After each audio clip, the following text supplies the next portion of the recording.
diba? Ang galing-galing niya. Maraming salamat po sa inyong kanta. So, ngayong umaga po ay dinedicate namin para sa inyo. Ang Arangkadang program po, pinaglaban po namin yan bilang suporta sa inyo. Kami po ay tinatawag na lingkod bayan, pero kayo, ang tunay na lingkod bayan. Kayo, ang tunay na bayani ng kalsada. Kung wala kayo, anong mangyayari sa atin, di ba? Kaya napaka-importante po ng role ninyo sa ating community.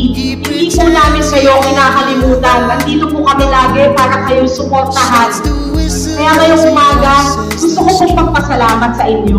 Maraming salamat po sa inyong sipag, sa inyong dedikasyon, sa inyong disiplina, sa araw-araw ninyo paghahatid ng ligtas sa mga mamamayan ng daig.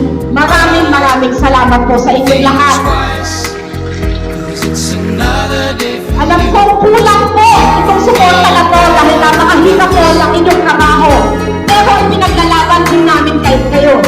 At alam ko na ang Provincial Government of Cavite ay ipinaglalaban din po kayo para lahat ng mga toda, lahat po ng ating mga driver sa buong Cavite ay mabigyan ng sapat na suporta.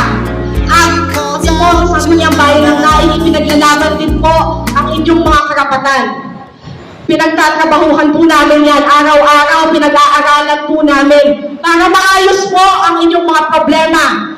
Kaya palakpakan po natin ang ating mga sarili dahil kayo po ang tunay na puso ng ating bayan. Maraming salamat po sa inyo at higit sa lahat, maraming salamat po sa pagiging sweet lover. Ayun. So, thank you everyone. Maraming salamat po, Governor Abel Remulla. Maraming salamat po, Vice Governor Ram Revilla.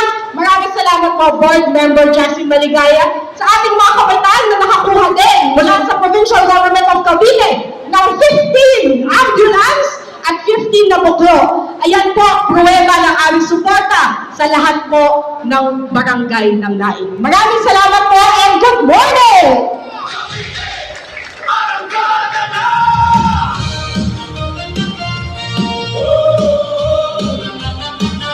Maraming salamat, Vice Mayor Jacinta Remulla, at bilang magpapatuloy para magbigay din ng pagbati at mensahe ngayong umaga ang nakakatuwang at nakakatulong sa ikawalong distrito ni Governor Abeng at Vice Governor Ram, ang napakaganda rin ng member dito sa 8th District. Palakpakan po namin, Board Member Jasmine Maligaya.